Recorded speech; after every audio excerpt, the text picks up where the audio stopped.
probaj neko laganije hodanje. Jačina boli ne znači veliko oštećenje. Ako imaš nekakvu jaku bol, to je samo znak da se živac malo upalio i da ga nešto pritisnulo od ligamenata okolnih ili mišića. To ne znači da odmah moraš misliti da se nešto oštetilo, da imaš oštećen disk ili da je nešto puklo pa da zbog toga imaš bol.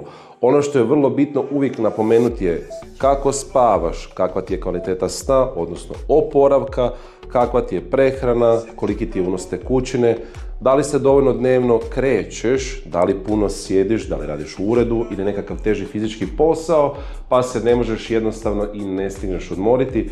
To su puno bitniji faktori, a ne da odmah razmišljaš joj, jaka mi je bol, sigurno sam nešto oštetio, moram odmah kod doktora skakati. Probaj prvo vidjeti svoje navike, analiziraj, prilagodi ih, malo promijeni i onda tek kroz nekoliko dana vidi da li je zaista ta bol i dalje prisutna.